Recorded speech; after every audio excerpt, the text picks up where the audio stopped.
이제 하나님 말씀을 함께 나누겠습니다. 이 시간에 우리들에게 주시는 하나님의 말씀은 마가복음 7장 31절에서 37절까지 되겠습니다. 이 계시의 말씀을 제가 봉독할 때 하나님의 음성을 다 함께 들으시기를 바랍니다. 예수께서 다시 두로 지방에서 나와 시돈을 지나고 데가볼리 지방을 통과하여 갈릴리 호수에 이르심에 사람들이 귀먹고 말 더듬는 자를 예수께 데리고 예수께 나와 안수하여 주시기를 간구하거늘 예수께서 그 사람을 따로 데리고 무리를 떠나사 손가락을 그의 양귀에 넣고 침을 뱉어 그의 혀에 손을 대시며 하늘을 우러러 탄식하시며 그에게 이르시되 에바다 하시니 이는 열리라는 뜻이라. 그의 귀가 열리고 혀가 맺힌 것이 곧 풀려 말이 분명하여졌더라. 예수께서 그들에게 경고하사 아무에게도 이르지 말라 하시되 경고하실수록 그들이 더욱 널리 전파하니 사람들이 심히 놀라 이르되 그가 모든 것을 잘하였도다.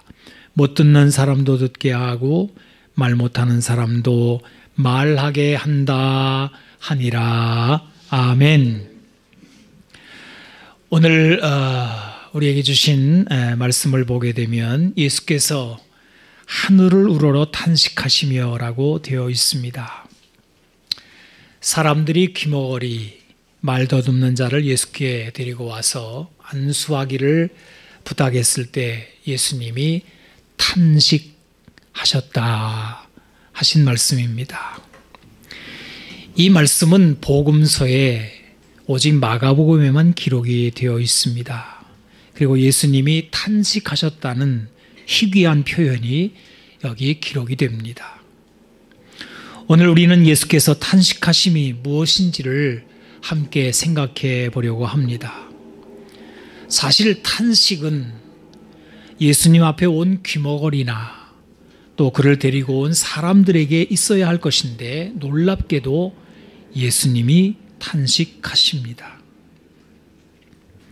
사람에게 탄식은 보편적인 현상 같습니다. 이 탄식이라고 한 오늘 단어는 한숨 혹은 신음이라고도 번역될 수 있는 우리 사람의 상한 감정의 표출입니다. 이 단어는 상처 입은 동물이 내는 신음소리로도 쓰입니다. 로마서를 보게 되면 피조물이 다 이제까지 함께 탄식하며 함께 고통을 겪고 있는 것을 우리가 안다라고 로마서 8장 22절에 기록이 되어 있습니다. 이 세상의 탄식은 사람뿐만 아니라 모든 피조물이 함께 겪고 있는 슬픔이라는 것을 보여주시는 말씀입니다. 탄식하면 많이 나오는 성경은 시편입니다. 가련한 자의 눌림과 궁핍한 자의 탄식이라는 표현이 나오는데 눌림과 탄식의 공통점이 바로 탄식의 모습입니다. 이 탄식이라는 이 단어의 어원이 좁다라는 말에서 유래되었다고 하는데 이것은 매우 답답한 상태, 심리적인 압박감 이런 것을 담은 말입니다. 내가 탄식함으로 곤핍하여 밤마다 눈물로 내 침상을 띄우며 내 요를 적시나이다. 저녁과 아침과 정오에 내가 근심하여 탄식합니다. 내 생명은 슬픔으로 보내며 나의 해는 탄식으로 보내며 이런 표현들은 시편에 나오는 말씀들입니다. 이렇게 사람은 하루에도 수없이 한숨 탄식을 지으며 신음소리를 냅니다. 이 탄식은 날을 넘어서 해가 지나도록 어떤 사람은 아주 오래도록 지속되기도 합니다. 몸이 아파도 사업이 부진해도 공부가 어려워도 누군가 나를 짓밟거나 미워하는 것을 느낄 때도 우리는 탄식합니다. 이 세상에서 불의를 볼 때 그리고 인생이 허무함을 느낄 때 자연재해나 환란이 오래 지속될 때 사람은 탄식할 수밖에 없습니다. 제가 일전에 한숨이라는 노래, 이거 세속 가요인데 가사인데 한번 소개한 적이 있습니다만 다시 한번 그 가사를 적어보았습니다. 누군가의 한숨, 그 무거운 숨을 내가 어떻게 헤아릴 수가 있을까요? 남들 눈엔 힘 빠지는 한숨으로 보일진 몰라도 나는 알고 있지요. 작은 한숨 내뱉기도 어려운 하루를 보냈다는 걸. 이제 다른 생각은 마요. 깊이 숨을 쉬어봐요. 우리 옛날에 어르신들이 한숨을 쉬면 이렇게 말했습니다. 한숨 쉬지 마라. 복 달아난다. 하지만 오늘날 사람들은 그 한숨조차도 크게 내쉬지 못하는 눌려있는 상황을 세속 가수가 노랫말에 이렇게 담아내었습니다. 탄식은 자기만의 한숨만으로 끝나지를 않는 것 같습니다. 이내 불평과 원망과 그리고 타인을 괴롭게 하는 것으로 번져나갑니다. 그래서 야고보 5장 9절을 보게 되면 형제들아 서로 원망하지 말라라고 하는데 이 원망이라는 단어가 탄식이라는 오늘 마가복음에 나온 단어와 똑같은 단어입니다. 히브리서 13장 17절에는 너희를 인도하는 자들에게 순종하고 복종하라. 그들로 하여금 즐거움으로 이것을 하게 하고 근심으로 하게 하지 말라. 여기 근심이라고 하는 똑같은 단어, 탄식, 스테나조라고 하는 단어가 쓰입니다. 이렇게 탄식은 개인적인 깊은 한숨과 신음, 슬픔을 넘어서 형제를 원망하고 목회자를 근심하게 하는 것으로 확장이 됩니다. 탄식은 우리의 생명을 좀먹게 하는 마음 깊은 근심입니다. 여기 귀먹고 말 더듬는 자가 예수님 앞에 왔습니다. 사람들이 그를 데리고 왔습니다. 여러분, 사람이 들을 수 없다는 것은 큰 불행 아닙니까? 이 사람의 상태가 언제부터 이렇게 되었는지 나와 있지는 않지만 말을 더듬는다, 어눌하게 한다, 제대로 말을 하지 못한다 라는 것을 보아서는 듣지 못한 상태가 오래되었음을 알 수 있습니다. 사람이 오래 듣지 못하게 되면 이내 말도 말하는 법도 잊어버린다고 합니다. 주변의 사람들이 모여서 즐거운 환담을 하고 막 웃고 그래도 거기 끼지도 못해요. 그리고 같이 웃을 수도 없습니다. 도리어 저들이 웃거나 큰 소리로 떠들면 저것들이 혹시 나를 비웃지는 않는가, 나에 대해서 욕하는 건 아닌가 하는 오해를 하면서 소외감이 더 깊어지기도 합니다. 사람이 듣지 못한다는 것은 말할 수 없는 불행이고 탄식할 수밖에 없는 상태입니다. 그런데 놀라운 것은 오늘 본문에 탄식하는 자는 이 귀머거리가 아닙니다. 그를 데리고 온 사람도 아닙니다. 우리는 본문을 통하여 마땅히 탄식할 자가 탄식조차 하지 못하는 것을 오늘 보고 있는 것입니다. 여러분은 혹시 살면서 큰 불행을 만나 슬퍼서 눈물을 흘리며 울어야 할 사람이 눈물조차 흘리지 못하는 것을 본 적이 있으십니까? 도리어 그를 바라보는 사람들이 눈물을 흘립니다. 하지만 정작 본인은 눈물도 마르고 감정도 말라붙어 그냥 덤덤할 뿐입니다. 그는 불행에 동화되고 삼켜진 것입니다. 우리 사람은 이렇게 동화될 수 있습니다. 여러분 혹시 옛날에 그 냄새 나는 화장실에 들어갔던 기억이 있습니까? 코를 막고 처음엔 들어가지만 한참 거기 앉아 있다 보게 되면 나중에는 그 냄새에 동화가 돼버립니다.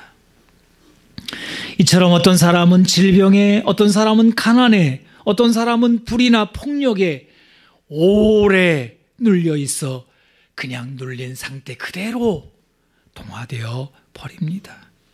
이제는 탄식조차 한숨조차 쉬지 못하게 됩니다.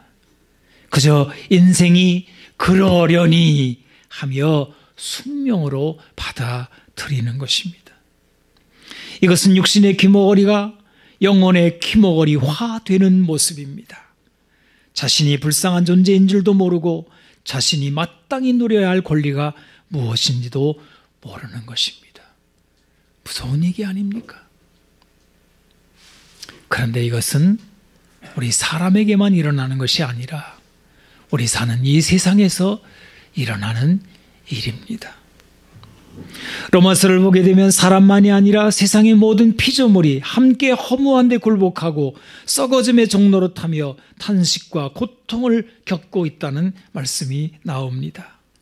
이 말씀이 요즘처럼 와닿는 세상이 있을까 하는 생각이 듭니다. 아마 여러분은 북극의 곰이나 열대우림의 오랑우탄이 거처를 잃고 헤매며 몸부림치는 영상을 한 번쯤 보았을 것입니다. 제가 얼마 전 BBC에서 지구 환경에 대한 다큐를 내서 본 적이 있는데, 지금 이 전 세계의 자연 발화, 그냥 불이 그냥 막 나는 거예요. 곳곳에 엄청난 불들이 자연 발화되고 있다고 합니다. 심지어는 북극에도 불이 난다고 합니다. 그리고 해수면은 점점 높아지면서 미국 사람들에게 기후 난민이라는 말이 나왔다고 합니다. 우리 사람들이 그 인공위성을 쏘아 올려서 지구 전체를 이렇게 내려다보는 이렇게 된 것이 얼마 되지 않았다고 그러는데요. 이 지구의 산림이 황폐되고 있다는 것을 이제 인공위성에서 전체적으로 지구 전체를 촬영해서 실시간으로 보고하고 있습니다. 그 엄청난 밀림의 나무들이 베어지고 팜유를 위해 팜나무를 심는데 이게 사람으로 치면 허파를 잘라내는 것과 같다고 합니다. 이미 30-40년 전에 과학자들이 경고를 했는데 이것은 자연스럽게 온도가 변화되는 것이 아니라 인류가 화석연료를 쓰면서 이런 일이 벌어진다는 겁니다. 그래서 각국의 지도자들이 한 테이블에 모여서 대책을 의논했지요. 그런데 정유회사, 팜유회사가 조직적으로 방해를 하며 조치를 취하지 못하게 만들었다고 합니다. 여기서 이 다큐멘터리가 깜짝 놀랄 비유를 해서 제가 충격을 받았는데요. 이렇게 얘기를 합니다.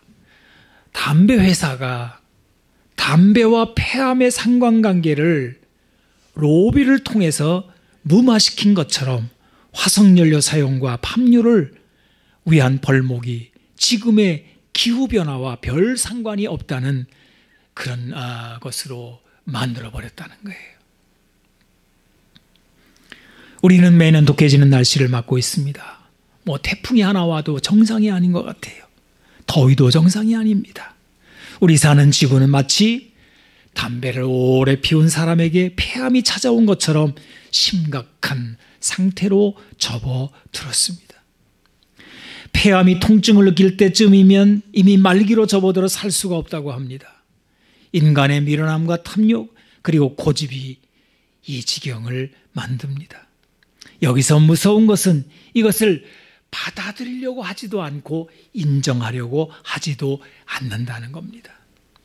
지금 피조물은 마땅히 탄식해야 하는 시점에서 탄식조차 하지 못하는 상태로 접어들지 않았나 싶습니다.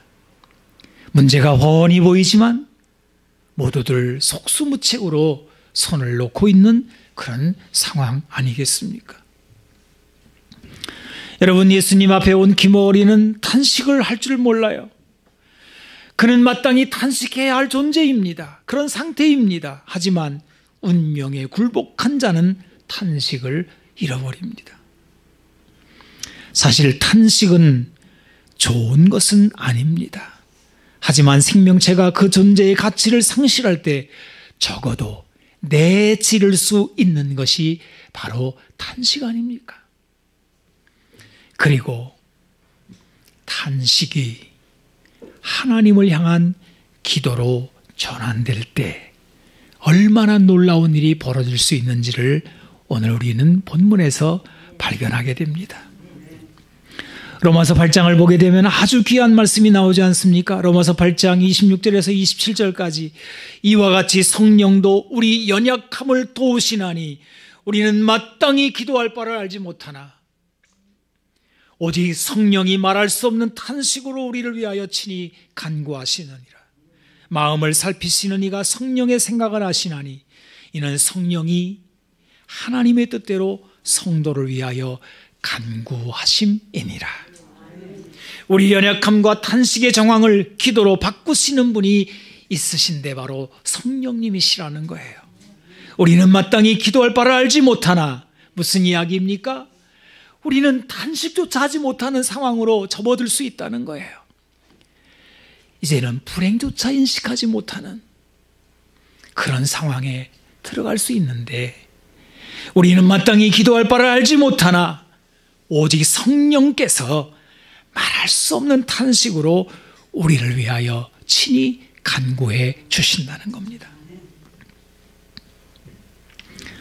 허무한 시절 지날 때 깊은 한숨 내쉴 때 그런 풍경 보시며 탄식하는 분이 있네. 그와 같이 너희를 버려두지 않으리. 내가 너희와 영원히 함께하리라. 성령이 오셨네. 내 주위에 보내신 성령이 오셨네. 우리 인생 가운데 친히 찾아오셔서 그 나라 꿈꾸게 하시네. 성령님은 우리의 탄식을 기도로 바꾸시는 분이십니다.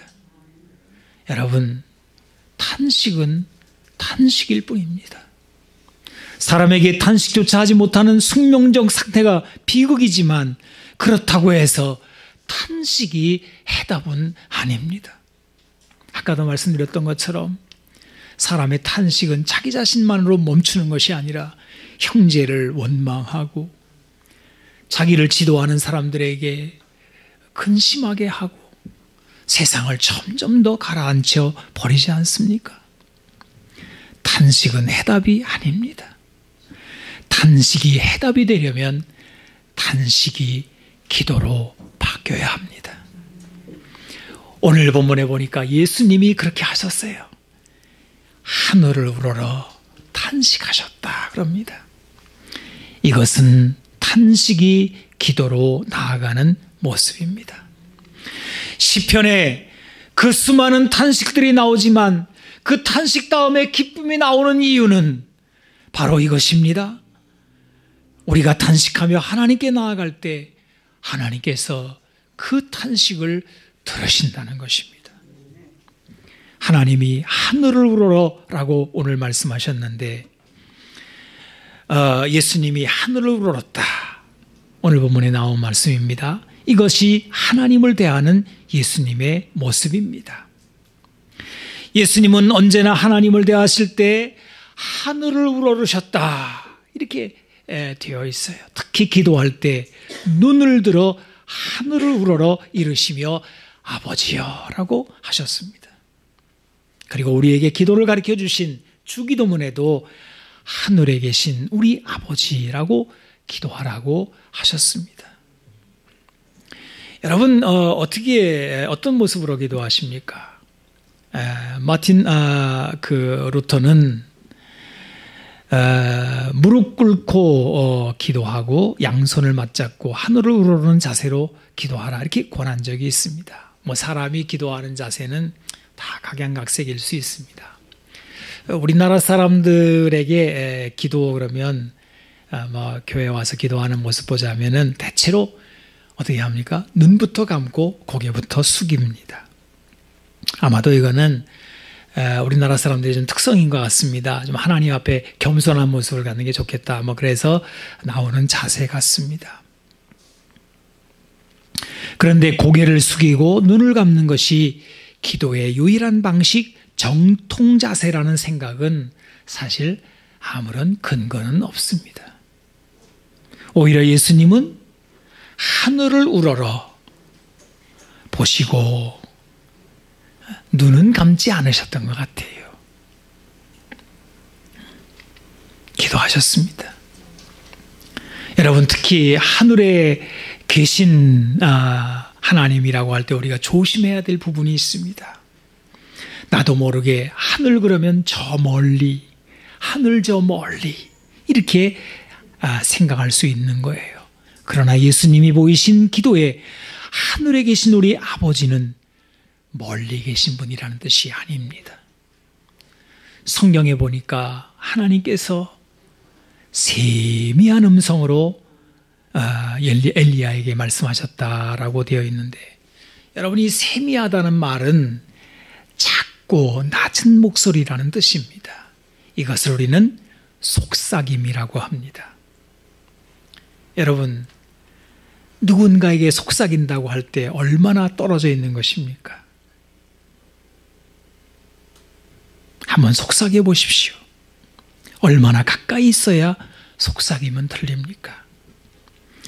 바로 하늘의 하나님은 우리가 하늘을 우러러 하나님이라고 할 때 그 하나님이 계시는 그 거리는 이렇게 속삭일 정도로 가까울 수 있다는 거예요. 물론 하나님은 거룩하신 분이라는 그 속성도 잊지 말아야 할 것입니다. 예수님은 이렇게 가까운 하늘의 하나님을 우러러 보시며 탄식을 하셨습니다. 그리고 에바다 하시는데 이거는 열리라는 뜻입니다. 귀야 열려라, 이봐 열려라 라고 말씀하신 거예요. 여러분, 예수님이 병을 고치신 이야기가 성경에 많이 나옵니다. 아주 광범위하게 병을 고치셨어요.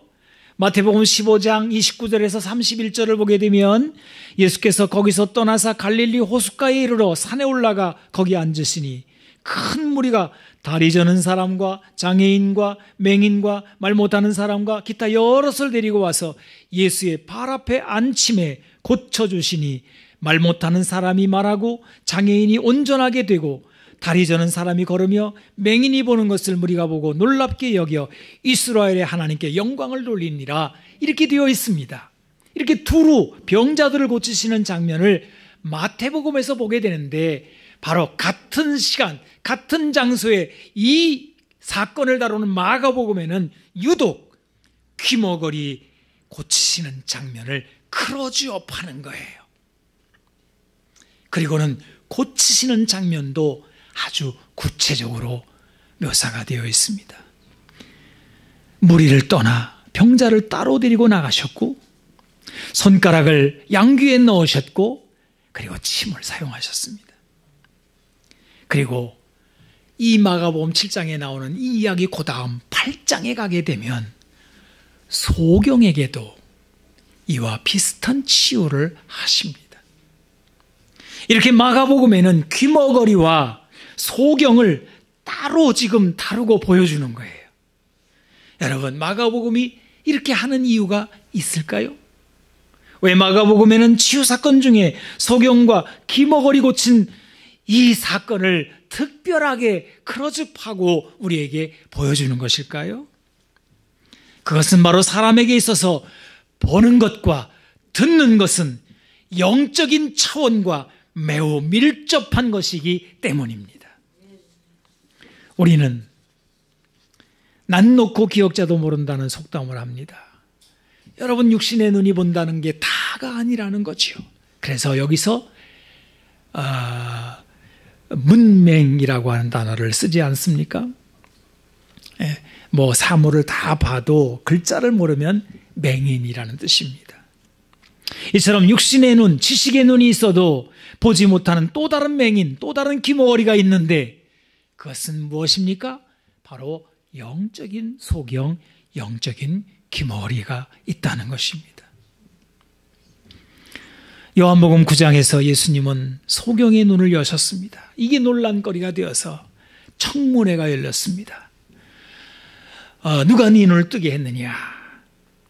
너 정말 소경이었던 건 맞냐? 뭐 이렇게 아주 이 예수님이 고치셨음에 대해서 이렇게 청을 마저 깊이 물어봅니다. 이 소경이었던 사람이 자기를 고쳐준 사람이 예수님이라고 하는 증언을 하는데, 그러자마자 대뜸 경을 치지 않습니까? 으름장을 놓고 내쫓아 버립니다. 이때 예수님이 그 이야기를 듣고는 하신 말씀이 이렇습니다. 요한복음 9장 39절에서 41절을 보면 이렇게 되어 있습니다. 예수께서 이르시되 내가 심판하러 이 세상에 왔으니 보지 못하는 자들은 보게 하고 보는 자들은 맹인이 되게 하려 함이라 하시니, 바리새인 중에 예수와 함께 있던 자들이 이 말씀을 듣고 이르되 우리도 맹인인가? 예수께서 이르시되 너희가 맹인이 되었더라면 죄가 없으려니와 본다고 하니 너희 죄가 그대로 있느니라 그래요.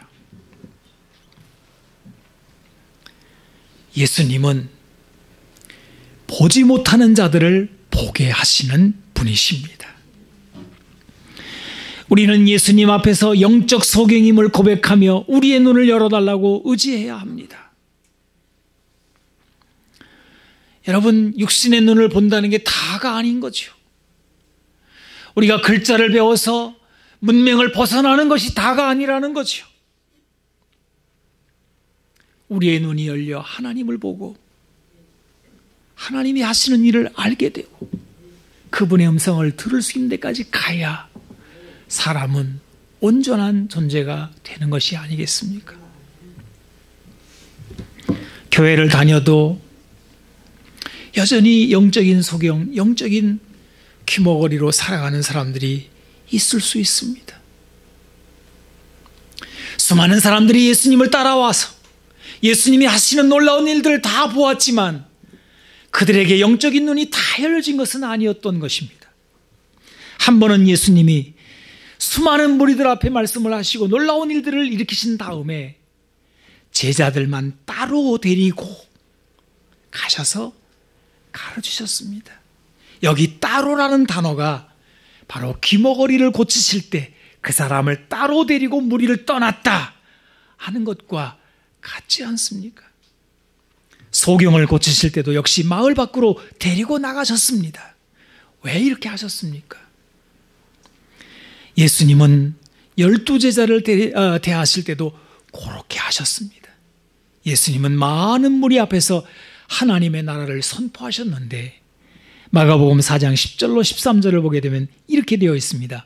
예수께서 홀로 계실 때 함께한 사람들이 12제자와 더불어 그 비유들에 대하여 물으니 이르시되 하나님 나라 비밀을 너희에게 주었으나 외인에게는 모든 것을 비유로 하나니 이는 그들로 보기는 보아도 알지 못하며 듣기는 들어도 깨닫지 못하게 하여 돌이켜 죄사함을 얻지 못하게 하려 함이라 하시고 또 이르시되 너희가 이 비유를 알지 못할진대 어떻게 모든 비유를 알겠느냐 라고 하시면서 조목조목 그들의 눈을 열어주시는 거예요. 그야말로 제자들의 영적 눈과 귀를 뜨고 열어주시는 순간입니다. 여러분, 오래전 이사야 선지자의 외침을 한번 들어보십시오. 너희 못 듣는 자들은 들으라. 너희 맹인들아 밝히 보라. 맹인이 누구냐? 내 종이 아니냐. 저 세상 사람들 원래 하나님 없는 사람들한테 그랬다면야 어떡하겠습니까? 그들의 영적 눈이 먼 거야. 무슨 말 하겠습니까? 그런데 하나님의 백성들, 내 종, 하나님의 종들이 바로 맹인이 아니냐는 뜻이에요. 누가 내게 보내는 내 사자같이 못 듣는 자겠느냐? 누가 내게 충성된 자같이 맹인이겠느냐? 누가 여호와의 종같이 맹인이겠느냐? 내가 많은 것을 볼지라도 유의하지 아니하며 귀가 열려 있을지라도 듣지 아니하는도다. 여호와께서 그의 의로 말미암아 기쁨으로 교훈을 크게 하며 존귀하게 하려 하였으나 이 백성이 도둑 맞으며 탈취를 당하며 다 굴속에 잡히며 옥에 갇히도다. 노략을 당하되 구할 자가 없고 탈취를 당하되 되돌려주라 말할 자가 없도다. 너희 중에 누가 이 일에 귀를 기울이겠느냐? 누가 뒤에 올 일을 삼가 듣겠느냐? 야곱아, 너를 창조하신 여호와께서 지금 말씀하시느니라. 이스라엘아, 너를 지으신 이가 말씀하시느니라. 너는 두려워하지 말라. 내가 너를 구속하였고 내가 너를 지명하여 불렀나니 너는 내 것이라. 두려워하지 말라. 내가 너와 함께하여 내 자손을 동쪽에서부터 오게 하며 서쪽에서부터 너를 모을 것이며 내가 북쪽에게 이르기를 내놓으라. 남쪽에게 이르기를 가두어 두지 말라. 내 아들들을 먼 곳에서 이끌며 내 딸들을 땅끝에서 오게 하며 내 이름으로 불려지는 모든 자 곧 내가 내 영광을 위하여 창조한 자를 오게 하라. 그를 내가 지었고 그를 내가 만들었느니라. 눈이 있어도 보지 못하고 귀가 있어도 듣지 못하는 백성을 이끌어내라. 이게 이사야서에 나오는 말씀들인데요. 아마 바벨론 포로에서 돌아온 이스라엘 백성들에게 하나님이 하시는 일들을 쭉 보여주고 이제 너희들의 앞길에 하나님이 이런 일들을 행하실 거야. 두려워하지 마라. 이렇게 이제 선지자들을 통해 말씀하시고 했는데도 아마 그 선지자들조차도 하나님이 하시는 일들에 대해서 눈 멀고 귀 멀고 해가지고 의심하고 낙심하고 탄식하고 막 그랬는가 봐요. 그러니까 하나님께서 누가 맹인이냐 누가 소경이냐 바로 너희들이 아니냐. 내가 하고 있는 일이 이렇게 있고 내가 큰 손으로 지금 엄청난 일을 벌이고 있는데 왜 못 봐? 왜 못 들어? 두려워하지 마. 너희는 내가 지었어. 내가 책임질 거야. 걱정하지 마. 눈을 떠서 보라. 이렇게 말씀하시는 내용들이에요. 여러분, 저는 이제 세월이 많이 지나서 지금 이사야 시대는 아니지만 지금 이제 이 말씀을 제가 쭉 읽어서 선포했는데요. 저도 그런 마음이 들어요. 저 자신 포함해가지고 우리가 주일마다 예배 드리잖아요. 근데 우리는 예배 드리고 예배 드리기 전이나 이 말씀을 듣고 예배 드리고 나가서 집에 있는 동안이나 달라진 게 뭐 있습니까? 내내 두려워하고 내내 근심하고 내내 서로 힘들게 하고 탄식하고 한숨 짓고. 왜 그래요? 여기서 우리가 뭘 못 본 거예요. 뭘 못 들은 거예요. 왜요? 유의하지 않았어요. 듣고자 하지 않았어요. 딴 생각하고 있다고요, 지금. 우리는 소경입니다. 우리는 귀머거리입니다. 이제 하늘을 우러러 주님 고쳐주시옵소서. 해바다 열어주시옵소서.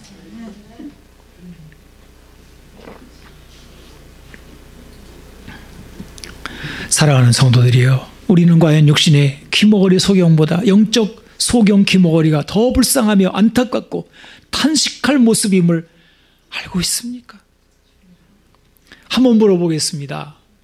육신의 소경 귀머거리와 영적 소경 귀머거리 중에 누가 더 불쌍합니까? 아마 그냥 일반적으로 물어봤다면 뭐 뻔하지요. 육신의 소경이 훨씬 불쌍하지요. 근데 그렇지는 않아요. 왜요? 우리 사람은 육신의 존재에 불과한 동물적 차원의 존재가 아니기 때문에 그래요. 하나님은 우리를 존귀와 영화로 관을 씌우신, 하나님과 교제하고 살 수 있는 너무 놀라운 존재로 만드셨어요.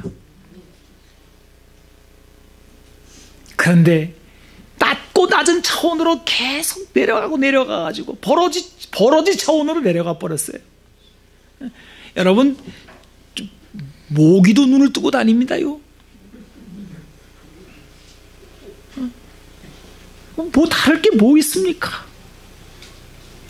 우리에게, 사람에게는 하나님의 음성을 들을 수 있고 하나님이 하시는 일들을 볼 수 있는 놀라운 차원이 있는 거예요. 이걸 잃어버리면 다 잃어버리는 거예요. 반대로 비록 육신의 눈이 어둡더라도, 육신의 귀가 멀었더라도 우리가 하나님이 하시는 일과 주님의 음성을 들을 수 있다면 그는 불쌍한 사람이 아닙니다. 크로스비라고 하는 여인은 태어난 지 6개월 만에 소경이 되어서 95세를 살았습니다. 일평생을 소경으로 산 불행한 여인입니다. 그런데 그는 하나도 그 스스로 불행해하지 않았어요. 오히려 그녀는 육신의 눈을 뜬 사람을 부러워하지 않았습니다. 왜냐하면 그녀의 영적인 눈과 귀가 아주 환하게 작동하고 있었기 때문입니다. 크로스비는 평생에 2000곡의 찬송시를 쓰게 됩니다. 우리가 가지고 있는 찬송가에만 22곡이 수록이 되어 있습니다. 여러분, 그 찬송가의 가사들을 한번 들어보십시오. 찬양하라 복되신 구세주 예수, 백성들아 사랑을 전하세. 31장.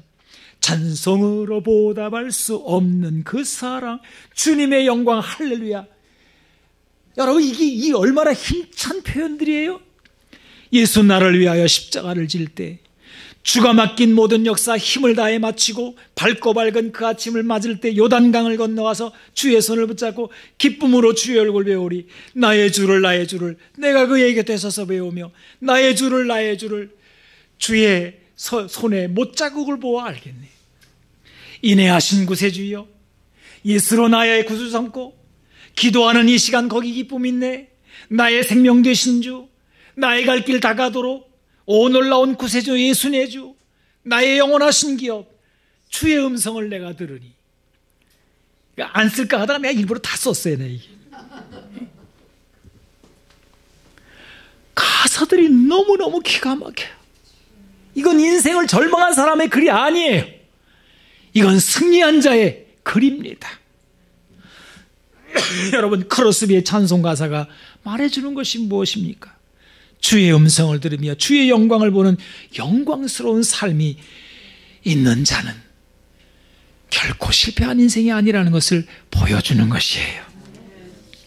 이제 말씀을 마치고 싶습니다. 예수님이 우리의 눈과 귀를 여십니다. 그리하여 탄식이 변하여 기쁨이 되게 하십니다. 그런데 이것은 갑자기 있는 일이 아니라 이사야 선지자가 예언한 일이 이루어진 일이라는 거예요. 그래서 조금 길지만 이사야 35장의 말씀을 여러분과 함께 낭독하고 싶습니다. 이사야 35장 1절로 10절까지가 좀 길지만 우리 자막이 뜬다면 우리 같이 한번 읽어보면 좋겠습니다. 우리 같이 저와 함께 읽겠습니다. 광야와 하자. 시작.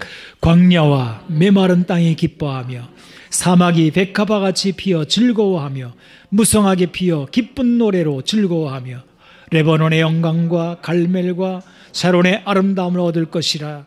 그것들이 여호와의 영광 곧 우리 하나님의 아름다움을 보리로다. 너희는 약한 손을 강하게 하며 떨리는 무릎을 굳게 하며 겁내는 자들에게 이르기를 굳세어라. 두려워하지 말라. 보라, 너희 하나님이 오사 보복하시며 갚아주실 것이라. 하나님이 오사 너희를 구하시리라 하라. 그때에 맹인의 눈이 밝을 것이며 못 듣는 사람의 귀가 열릴 것이며 그때에 저는 자는 사슴같이 뛸 것이며 말 못하는 자의 혀는 노래하리니 이는 광야에서 물이 솟겠고 사막에서 시내가 흐를 것임이라. 뜨거운 사막이 변하여 못이 될 것이며 메마른 땅이 변하여 원천이 될 것이며 승냥이에 눕던 곳에 풀과 갈대와 부들이 날 것이며 거기에 대로가 있어 그 길을 거룩한 길이라 일컫는 바 되리니 깨끗하지 못한 자는 지나가지 못하겠고 오직 구속함을 입은 자들을 위하여 있게 될 것이라. 우매한 행위는 그 길로 다니지 못할 것이며 거기에는 사자가 없고 사나운 짐승이 그리로 올라가지 아니하므로 그것을 만나지 못하겠고 오직 구속함을 받은 자만 그리로 행할 것이며 여호와의 속량함을 받는 자들이 돌아오되 노래하며 시온에 이르러 그들의 머리 위에 영영한 희락을 띠고 기쁨과 즐거움을 얻으리니 슬픔과 탄식이 사라지리로다. 아멘. 아멘. 여러분, 이 말씀을 미래로 미루지 마십시오. 언젠가 그런 일이 있겠죠. 예수님이 하나님이 언젠가 하시겠죠. 저 먼 미래 아닙니다. 하늘이 가까운 것처럼 이 말씀이 예수님과 함께하는 우리들에게 지금 여기에 이루어지는 거예요. 슬픔과 탄식이 변하여 기쁨과 희락이 되는 것입니다. 기도하겠습니다. 하나님, 감사합니다. 정말 탄식밖에 없는 세상입니다. 여기저기 한숨 쉬는 소리, 그 한숨조차도 찾아보기 어려운 이 어두운 시대에 주님께서 하늘을 우러러 탄식하시며 그 탄식을 기쁨으로 바꾸신 것을 보았습니다. 주여, 이 자리에 영적 소경인 우리들에게, 영적 귀머거리 된 우리들에게 에바다 열려지는 역사가 일어나게 하여 주시옵소서. 성령이여 우리 마음을 열어주시옵소서. 하나님의 음성을 듣게 하여 주옵소서. 주님의 하시는 일을 우리 생에서 보게 하여 주옵소서. 가정의 슬픔과 탄식은 물러갈지어다. 교회의 탄식과 슬픔은 물러갈지어다. 이 나라의 슬픔과 탄식은 에바다 하나님을 보며 하나님의 음성을 듣는 것으로 물러갈지어다. 주님 감사합니다. 우리 하나님 인생의 가운데서 우리 하나님께서 우리에게 행하신 놀라운 일들을 우리가 보고 들으며 기쁜 마음으로 오늘도 이 즐거움의 길을 갈 수 있게 하여 주시옵소서. 우리 구주 예수님의 이름으로 기도하옵나이다. 아멘. 아멘.